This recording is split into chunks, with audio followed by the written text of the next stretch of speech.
Welcome back to Good Things Delmarva. I'm here with Gryczon Lake Kitchen, and she is with the Safe Haven Shelter in Delaware, Executive Director. Thank you so much for coming in. Thank you for inviting us. And right now, for those who are not familiar with the Safe Haven, you are actually in the process right now of building a shelter. Yes, we're actually building a no-kill shelter. We just started. We've done our site prep a while back ago, but we just started construction on the building itself in December, and we're on our way to a fall completion date. And our shelter is going to be a green building. LEED certified with lots of environmentally friendly features. Right. And so eventually you want to get to an adoption status where you can kind of give pets to local residents, that type of thing. The main goal is to have a good adoption opportunity for our local animals. Right now, because we still are in the building phase, what we do is we concentrate actually on taking dogs like Grace here, or our little girl Grace here, taking dogs from the local pounds up to no-kill shelters in northern New England, up to Vermont, New Hampshire, and Maine for adoption up there.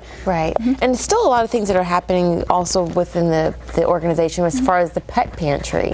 Right, we do. We help a lot of people with supplying pet food to their pets for low-income individuals who can't afford it. This is a way that they can keep their pets. The pets are happier, the people are happier, and it lowers the numbers of animals entering the shelters in Delaware. A lot of our concentration with the pet food pantry is actually on people who take care of stray cats and barn cats and feed them. We have a lot of people who are very caring and take care of dozens of them at a time, and we want to be able to help them out to do that. That's great. And how will your organization, once it's up fully and running, differ from the SPCA that's actually in the same area? Well, they're different organizations, but we generally talk about organizations just in general. We're a no-kill facility, so no animals will be put down in our facility unless they have a medical issue. That cannot be. And there's Miss Grace. She's a very happy dog, as you all can tell. And so if there are any medical issues that truly can't be treated and aren't manageable, but we take care of animals no matter what it takes. We've removed spinal tumors from cats to save their lives. We have done surgeries in terms of repairing broken bones. We're actually in the process of doing radiation treatment on a dog that we took in for oral cancer.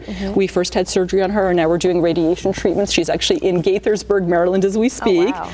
So we're committed to providing whatever medical care is necessary, and we don't believe in putting down animals for any behavioral reasons. And is it difficult getting animals from the pounds right now? Actually, they have been very cooperative. We work mainly with the Kent County Pound, and we take dogs from there on a weekly basis, and they've actually been very cooperative with it, and it's been working out nicely. And we just had a transport up to Vermont with some dogs a couple of weeks ago, and we're looking at doing more in the coming weeks and months as well. And as we, of course, with the economy and the way it's been, there has been a lot of people who can't keep their pets, and so transferring these these pets to other no-kill shelters, are they able to get rid of the animals, the dogs, the cats? Well, they are, because what's happened in the northern New England states is they really made a concerted and concentrated effort on doing aggressive spay-neuter programming. So in fact, a lot of the shelters up there have very few dogs, especially in the winter and fall and spring months. They've done such a good job with spaying and neutering their kennels. They're still baseline with cats, but they're not putting them down for space reasons, but they can't take any of our cats, unfortunately, not yet at least.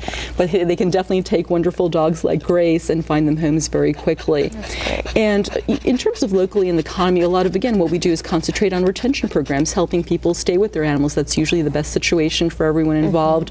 So again, with the pet food pantry program helping out, and we also do a lot of spay-neuter, again, with feral cats and barn cats, helping them stay on the properties.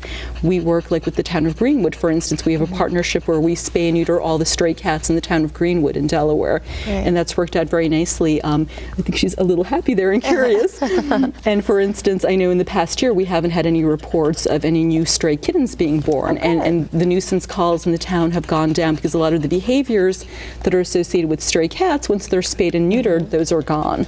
So it's been a nice partnership with them. And so Grace, is she looking for a home now, or does she have? She is looking for a home. Most likely, again, we will be taking her up to northern New England. We do consider doing some local adoptions. Again, we have a very limited staff. Actually, it's just me. That's the limited staff.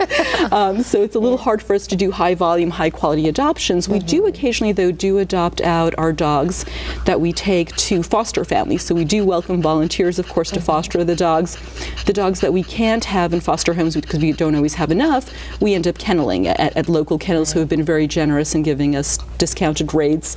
So we also look for dog walkers for people to help walk the dogs while they're at the kennels as well. So always looking for volunteers, either foster or dog walkers. And for those who want to volunteer or even maybe want Grace, what can they do? They can call us. Our number is 302-856-6460, or they can go on our website, which is www.safehavende, like for Delaware, so safehavende.org, and they can sign up on our website for our volunteer application as well. Okay. And is there typically a fee associated with it when a family wants a pet?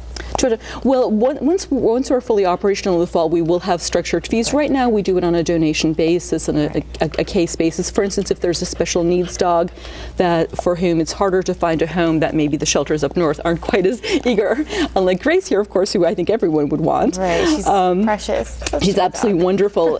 She's definitely an ambassador for her breed, for her pit bull breed.